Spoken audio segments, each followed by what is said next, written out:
Welcome back to Onevestor.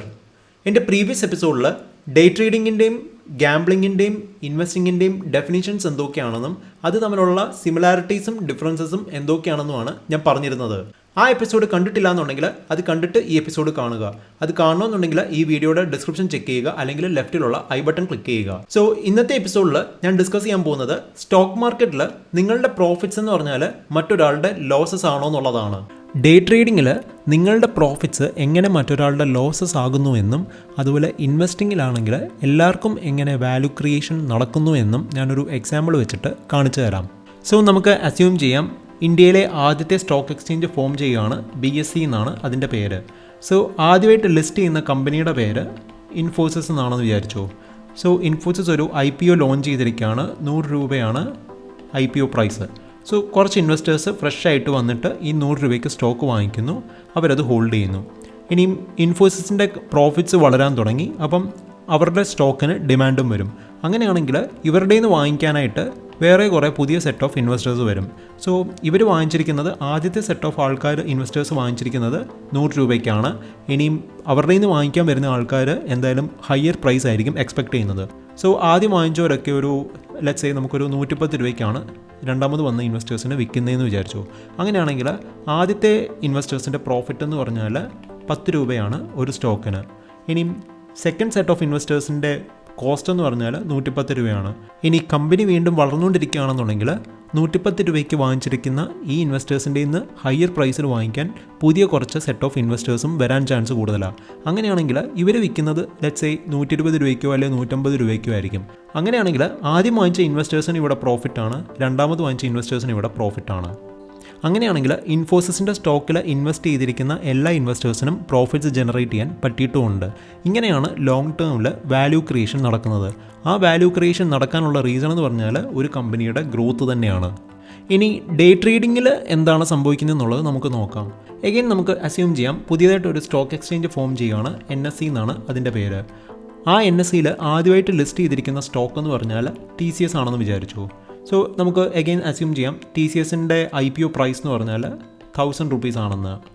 അതുപോലെ നമുക്ക് assume ചെയ്യാം TCS NSEയിൽ ലിസ്റ്റ് ചെയ്ത് കഴിഞ്ഞിട്ട് ഫസ്റ്റ് ഡേയിൽ അതിൻ്റെ ഒരു ഷെയർ ഹോൾഡേഴ്സും, അതായത് IPOയിൽ അലോട്ട്മെൻറ്റ് കിട്ടിയിട്ടുള്ള ഒരു ഷെയർ ഹോൾഡേഴ്സും അവരുടെ സ്റ്റോക്ക് വിൽക്കുന്നില്ല എന്ന് വിചാരിച്ചു. അങ്ങനെയാണെങ്കിൽ TCSൻ്റെ ഒറിജിനൽ ഷെയർ ഹോൾഡേഴ്സിന് ആർക്കും അവരുടെ സ്റ്റോക്ക് വിൽക്കാൻ താല്പര്യമില്ല എന്നുണ്ടെങ്കിലും ബാക്കിയുള്ള ഇൻവെസ്റ്റേഴ്സിനോ അല്ലെങ്കിൽ ട്രേഡേഴ്സിനോ ഓർഡേഴ്സ് പ്ലേസ് ചെയ്യുന്നതിൽ തടസ്സവും ഇല്ല. സോ നമുക്ക് അസ്യൂം ചെയ്യാം ഈ സർക്കിളിലുള്ളവരാണ് TCSൻ്റെ എക്സിസ്റ്റിംഗ് ഷെയർ ഹോൾഡേഴ്സ് എന്ന് പറഞ്ഞാൽ അവരാണ് ഞാൻ ഡോട്ട്സ് ആയിട്ട് കാണിച്ചിരിക്കുന്നത്. ഇനി നമുക്ക് അസ്യൂം ചെയ്യാം ഈ ഷെയർ ഹോൾഡേഴ്സിൻ്റെ ലിസ്റ്റിൽ ഇല്ലാത്ത ഒരാൾ, ലെറ്റ്സ് സേ A എന്നാണ് അയാളുടെ പേര്. അയാൾ ഒരു ബൈ ഓർഡർ പ്ലേസ് ചെയ്യുകയാണ് TCSൻ്റെ. സോ പുള്ളി പ്ലേസ് ചെയ്തിരിക്കുന്ന ഓർഡർ എന്ന് പറഞ്ഞാൽ 1100-നാണ്. ഇനി ആ ഓർഡർ കംപ്ലീറ്റ് ആകണമെന്നുണ്ടെങ്കിൽ അതിനൊരു സെല്ലർ വേണം. ആ സെല്ലറാണ് B എന്ന് പറയുന്നിരിക്കുന്ന ആൾ. സോ B എന്ന് പറയുന്ന ആൾ ഒരു സെൽ ഓർഡർ പ്ലേസ് ചെയ്യുന്നു 1100-ന്. അതുപോലെ A എന്ന് പറഞ്ഞിരിക്കുന്ന ആൾ പ്ലേസ് ചെയ്തിരിക്കുന്ന ഓർഡർ എന്ന് പറഞ്ഞാൽ ഒരു ബൈ ഓർഡറാണ്. പുള്ളി കൊടുത്തിരിക്കുന്ന പ്രൈസ് എന്ന് പറഞ്ഞാൽ 1100 തന്നെയാണ്. അങ്ങനെ വരുമ്പോഴത്തേക്ക് ഈ ട്രാൻസാക്ഷൻ അവിടെ കംപ്ലീറ്റ് ആവുകയാണ്. ഇനി എൻഡ് ഓഫ് ദ ഡേയിൽ ഈ ഓർഡർ കംപ്ലീറ്റ് ആയിരിക്കണം. അതായത് A എന്ന് പറഞ്ഞിരിക്കുന്ന ആൾ ബൈ ഓർഡറാണ് പ്ലേസ് ചെയ്തിരിക്കുന്നത്, പുള്ളി ഒരു സെൽ ഓർഡർ പ്ലേസ് ചെയ്തിട്ട് അത് റിവേഴ്സ് ചെയ്തിരിക്കണം. ഇനി B എന്ന് പറഞ്ഞിരിക്കുന്ന ആൾ സെൽ ഓർഡറാണ് പ്ലേസ് ചെയ്തിരിക്കുന്നത്, പുള്ളി ഒരു ബൈ ഓർഡർ വെച്ചിട്ട് ആ ട്രേഡും കംപ്ലീറ്റ് ചെയ്തിരിക്കണം, അല്ലെങ്കിൽ സ്ക്വയർ ഓഫ് ചെയ്തിരിക്കണം. ഇനി നമുക്ക് അസ്യൂം ചെയ്യാം C എന്ന് പറഞ്ഞിരിക്കുന്ന ഒരാളാണ് Aയുടെ കയ്യിൽ നിന്ന് സ്റ്റോക്ക് വാങ്ങിക്കുന്നത്. അങ്ങനെയാണെങ്കിൽ C എന്ന് പറഞ്ഞിരിക്കുന്ന ആൾ ഒരു ബൈ ഓർഡർ പ്ലേസ് ചെയ്യും, അതപ്പം A ആണ് സെല് ചെയ്യുന്നത്. അങ്ങനെയാണെങ്കിൽ ആ നടക്കുന്ന ട്രാൻസാക്ഷൻ എന്ന് പറഞ്ഞാൽ നമുക്ക് അസ്യൂം ചെയ്യാം 1200-നാണെന്നുള്ളത്. അങ്ങനെയാണെങ്കിൽ C എന്ന് പറഞ്ഞിരിക്കുന്ന ആൾ TCSൻ്റെ ഒരു ഷെയർ വാങ്ങിക്കുന്നത് 1200-നാണ്. അത് വാങ്ങിച്ചിരിക്കുന്നത് Aയുടെ കയ്യിൽ നിന്നുമാണ്. അങ്ങനെയാണെങ്കിൽ Aയുടെ അന്നത്തെ ദിവസത്തെ പ്രോഫിറ്റ് എന്ന് പറഞ്ഞാൽ 100 rupees ആണ്. സോ ട്രേഡർ A TCSൻ്റെ സ്റ്റോക്ക് Cക്ക് 1200 rupeesന് വിറ്റപ്പോഴത്തേക്ക് Aയുടെ ട്രേഡ് അവിടെ കംപ്ലീറ്റ് ആയി. അതായത് A എന്ന് പറഞ്ഞ ട്രേഡർ ബൈയും ചെയ്ത് കഴിഞ്ഞു, സെല്ലും ചെയ്ത് കഴിഞ്ഞു. ഇനി പെൻഡിങ് ആയിട്ടുള്ളത് Cയും Bയും ആണ്. ഇനി B എന്ന് പറഞ്ഞിരിക്കുന്ന ട്രേഡറിൻ്റെ ഫസ്റ്റ് ട്രാൻസാക്ഷൻ എന്ന് പറഞ്ഞാൽ ഒരു സെൽ ഓർഡർ ആയിരുന്നു. സോ പുള്ളിയുടെ ട്രേഡ് കംപ്ലീറ്റ് ചെയ്യണമെന്നുണ്ടെങ്കിൽ അല്ലെങ്കിൽ സ്ക്വയർ ഓഫ് ചെയ്യണമെന്നുണ്ടെങ്കിൽ ബൈ ഓർഡറാണ് ഇനി പ്ലേസ് ചെയ്യേണ്ടത്. സോ നിങ്ങൾക്ക് കാണാൻ പറ്റും ഇപ്പം TCSൻ്റെ സ്റ്റോക്ക് ഹോൾഡ് ചെയ്തിരിക്കുന്നത് ട്രേഡർ C ആണ്. അപ്പം B എന്ന് പറഞ്ഞിരിക്കുന്ന ആൾക്ക് ട്രേഡ് കംപ്ലീറ്റ് ചെയ്യണമെന്നുണ്ടെങ്കിൽ ഒരു ബൈ ഓർഡർ പ്ലേസ് ചെയ്യണം.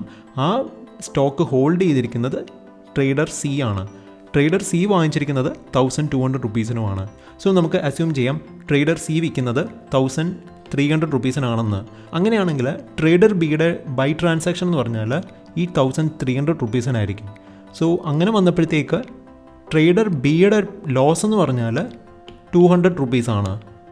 ആ 200 റുപ്പീസ് എന്ന് പറഞ്ഞാൽ ട്രേഡർ എയുടെ പ്രോഫിറ്റ്സ് ആയ 100 റുപ്പീസും പിന്നെ അതുപോലെ ട്രേഡർ സി വാങ്ങിച്ചിരിക്കുന്നത് 1200 റുപ്പീസിനാണ്.